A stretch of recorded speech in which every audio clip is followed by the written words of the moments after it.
Hello everyone, welcome to our channel where we learn science in the simplest way. इस video में हम study करेंगे motion के third part को, जिसमें हम कवर करेंगे मोशन की ग्राफिकल रिप्रेजेंटेशन को। तो सबसे पहले देखते हैं the graphical representation of motion, मतलब मोशन की ग्राफिकल रिप्रेजेंटेशन होती क्या है। जैसे कि हमने अपने प्रीवियस वीडियो में भी देखा था कि हम अपने टाइम को निकालते हैं, हम स्पीड को निकालते हैं, वेलोसिटी को निकालते हैं, एक्सेलरेशन को निकालते हैं, डिस्टेंस, डिस्प्लेसमेंट, इन सब को निकालते थे एक फॉर्मूले की हेल्प से। मतलब सबके अलग अलग फॉर्मूले हमें गिवन होते थे और उसकी हेल्प से हम सारे के सारी चीज़ों को निकाल लेते थे, ठीक है। और जब वही चीज़ें, मतलब जब हम वही डिस्टेंस, डिस्प्लेसमेंट, वेलोसिटी, एक्सेलरेशन, उन सबको इस ग्राफ में रिप्रेजेंट करते हैं, मतलब इन ग्राफ की हेल्प से निकालते हैं, तो इसको बोलते हैं ग्राफिकल रिप्रेजेंटेशन ऑफ मोशन। मतलब जब मोशन की सारी इक्वेशंस को, जैसे अपना स्पीड हो गया, वेलोसिटी हो गया, उसको हम इन ग्राफ की हेल्प से निकालते हैं, तो उसको बोलते हैं ग्राफिकल रिप्रेजेंटेशन ऑफ मोशन। उसको हम ग्राफ में रिप्रेजेंट करते हैं, ठीक है। तो सबसे पहले देखते हैं ग्राफ के कुछ बेसिक से। ग्राफ के आपके 3 टाइप होते हैं जो कि आपके एनसीईआरटी में दे रखे हैं। सबसे पहला होता है distance time graph. Distance time graph का मतलब होता है, अब देखो सबसे पहले ग्राफ में आपकी 2 लाइंस होती हैं। सबसे वर्टिकल लाइन को हम बोलते हैं Y axis and horizontal line को हम बोलते हैं एक्स एक्सिस, ठीक है। वर्टिकल लाइन को क्या बोलते हैं, Y axis, and horizontal line को बोलते हैं एक्स एक्सिस।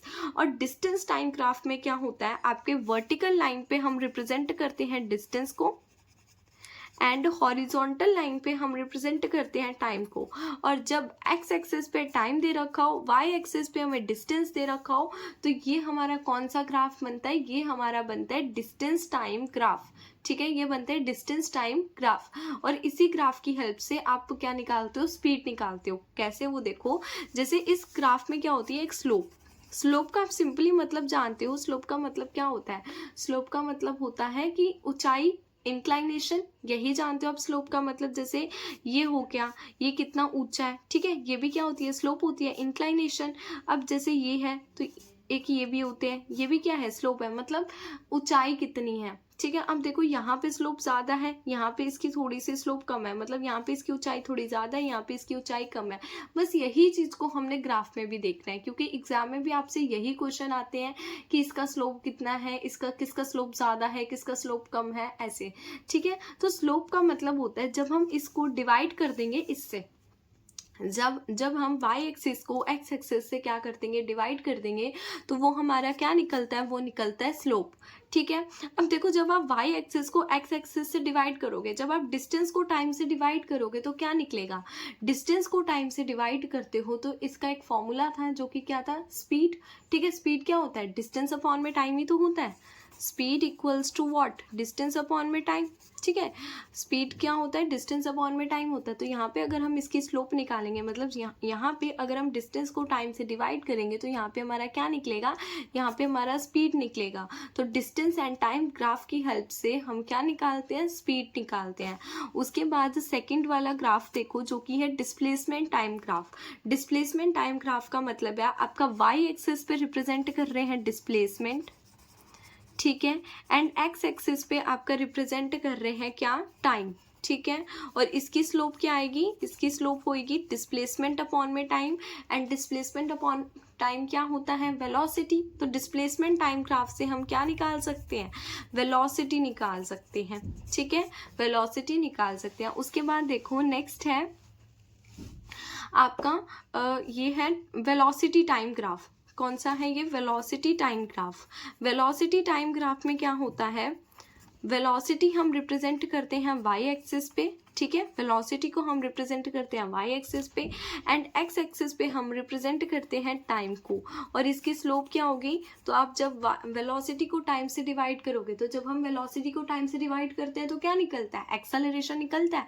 एक्सेलरेशन का मतलब क्या होता है, the rate of change of velocity upon में टाइम। तो वही चीज़ तो यहीं पे दे रखी है। तो हम वेलोसिटी टाइम ग्राफ की हेल्प से क्या निकालते हैं, हम निकालते हैं एक्सेलरेशन। ठीक है, स्लोप हमने देख ली थी क्या होती है। उसके बाद नेक्स्ट जो पॉइंट है जो कि आपके एग्जाम में आता है वो आता है एरिया अंडर द ग्राफ। मतलब ग्राफ के अंडर कितना एरिया है वो आपको बताना होता है। जैसे मान लो ये आपको ग्राफ दे रखा है, ठीक है, आपका ग्राफ कुछ ऐसे बन रहा है और उस ग्राफ के नीचे कितना एरिया है वो आपको बताना होता है। जैसे कि इससे रिलेटेड ऐसे क्वेश्चन आते हैं आपके एग्जाम में, जो कि देखो क्या है, जैसे आपको ये एग्जाम्पल के लिए, जैसे आपको ये ग्राफ दे रखा है, ठीक है, इस पे मैंने कोई भी अभी वैल्यूज मेंशन नहीं करी बिकॉज ये एग्जाम्पल के लिए है। ठीक है, तो ये आपका क्या है, एक ग्राफ है जिसका जो लाइन है वो ऐसे जा रही है। ठीक है, मान लो ये डिस्टेंस एंड टाइम ग्राफ है। डिस्टेंस एंड टाइम ग्राफ हमें क्या देती है, स्पीड देती है। तो मान लो इसकी स्पीड ऐसे जा रही है, एकदम कांस्टेंट है, चेंज नहीं हो रही। ठीक है, तो हमें इसके नीचे एरिया अंडर द ग्राफ बताना है, एरिया अंडर द ग्राफ। तो इसमें देखो एक बन रहा है हमारा राइट एंगल ट्राइंगल, ठीक है, एक बन रहा है आपका राइट एंगल ट्राइंगल बन रहा है, और एक यहाँ पे क्या बन रहा है, रेक्टेंगल बन रहा है। ठीक है, एक बन रहा है आपका क्या, यहाँ पे स्क्वायर बन रहा है। ये देखो यहाँ पे ये चीज, एक आपका स्क्वायर बन रहा है, एक आपका राइट एंगल ट्राइंगल बन रहा है, और एक बन रहा है स्क्वायर।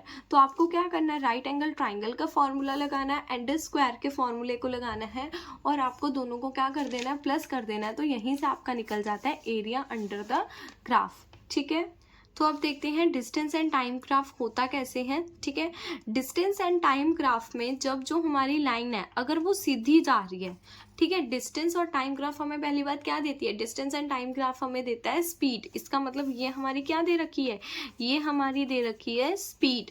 ठीक है, और यहाँ पे देखो 10 मिनट में मतलब 10 किलोमीटर का डिस्टेंस कवर हो रहा है 2 मिनट में। ठीक है, 10 मीटर डिस्टेंस कवर हो रहा है 2 मीटर में, फिर 20 मीटर डिस्टेंस कवर हो रहा है 4 मिनट में। ठीक है, तो यहाँ पे जो स्पीड है वो क्या है, कांस्टेंट है, स्पीड एकदम चेंज नहीं हो रही है, स्पीड बिल्कुल भी चेंज यहाँ पे नहीं हो रही है। ठीक है, तो इसको बोलते हैं यूनिफॉर्म ग्राफ, इसको बोलते हैं यूनिफॉर्म ग्राफ। ठीक है, यूनिफॉर्म ग्राफ का मतलब है स्पीड बिल्कुल भी ऊपर नीचे नहीं हो रही है, वो एकदम कांस्टेंट जा रही है।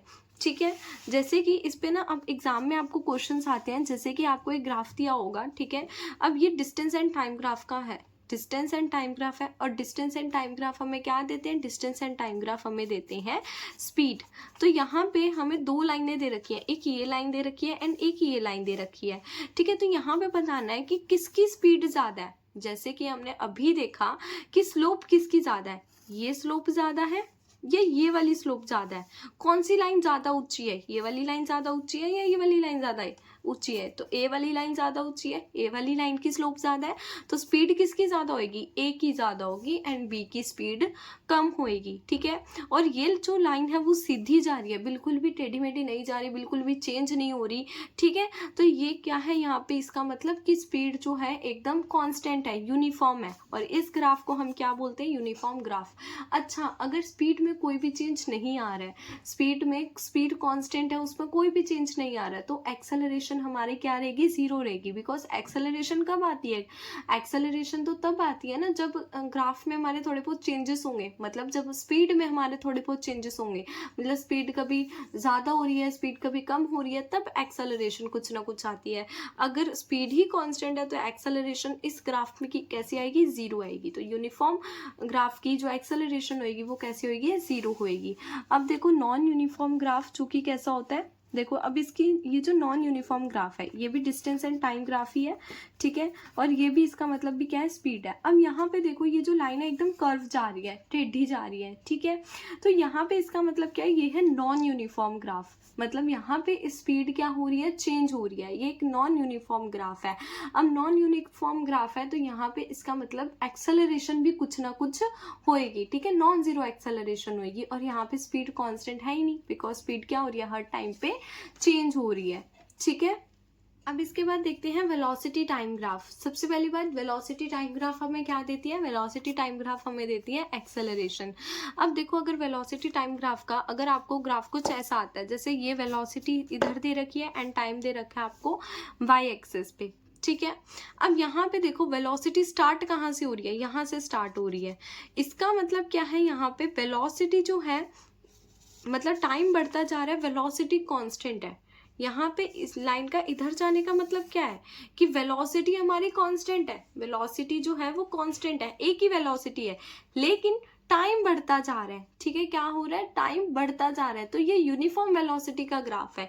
यूनिफॉर्म वेलोसिटी का मतलब है कि वेलोसिटी एकदम कांस्टेंट है, वो चेंज हो ही नहीं रही है, ठीक है, क्योंकि देखो ग्राफ भी हमारा कहाँ से स्टार्ट हो रहा है, यहाँ से स्टार्ट हो रहा है, ये एकदम सीधी जा रही है ऐसे लाइन, ठीक है। इसका मतलब हमारी वेलोसिटी चेंज नहीं हो रही, लेकिन टाइम चेंज हो रहा है, ठीक है, टाइम चेंज हो रहा है। और यहाँ पे एक्सेलरेशन कुछ होएगी, एक्सेलरेशन यहाँ पे जीरो होएगी। एक्सेलरेशन अब यहाँ पे जीरो क्यों होगी, बिकॉज देखो ना वेलोसिटी ही कांस्टेंट है, मतलब वेलोसिटी आपकी कुछ भी नहीं है, ठीक है, वेलोसिटी सेम है, तो एक्सेलरेशन भी जीरो होएगी, क्योंकि एक्सेलरेशन क्या होता है, the rate of change of velocity. तो यहाँ पे वेलोसिटी में कुछ भी चेंज नहीं आ रहा है, तो ये वेलोसिटी हमारी क्या हो जाएगी, कांस्टेंट, वेलोसिटी हमारी कांस्टेंट हो जाएगी और एक्सेलरेशन जीरो हो जाएगी। उसके बाद देखो ये जो ग्राफ है, ग्राफ के अंडर का एरिया, ये पूरा जो एरिया है, ये पूरे एरिया जो है इसको हम बोलते हैं, ये क्या है, डिस्प्लेसमेंट। ये क्या है, डिस्प्लेसमेंट। क्योंकि अब देखो वेलोसिटी और टाइम को आप मल्टीप्लाई करोगे, जब आप वेलोसिटी एंड टाइम को मल्टीप्लाई करोगे तो वेलोसिटी एंड टाइम क्या होते हैं, डिस्प्लेसमेंट ही तो होता है। तो इसका मतलब इन दोनों के बीच का ये सारा पार्ट क्या है, ये सारा पार्ट है डिस्प्लेसमेंट, ठीक है। उसके बाद देखो अगर कोई कार जो होती है वो मूव करती है तो उसका ग्राफ कुछ कैसे बनता है, उसका ग्राफ ऐसे बनता है, थोड़ा बहुत चेंजेस टाइप का बनता है, ठीक है। और ये वही वाला एग्जांपल है जो मैंने आपको पीछे दिया था, इसमें आपकी यूनिट्स भी हैं। तो इसमें क्या करना है, हमें एरिया अंडर द ग्राफ निकालना है। एरिया अंडर द ग्राफ का मतलब है आपको इस ट्राइंगल का एरिया निकालना है, ट्राइंगल का फॉर्मूला लगाना है एंड स्क्वायर का फॉर्मूला लगाना है और दोनों को प्लस कर देना है। तो आपका क्या आ जाता है, वेलोसिटी टाइम ग्राफ, मतलब एक कार मूविंग के लिए आ जाता है, उसके नीचे का एरिया आ जाता है, ठीक है। और ये हमारे चैप्टर का था लास्ट टॉपिक। इसी के साथ जो चैप्टर है वो खत्म होता है, ठीक है।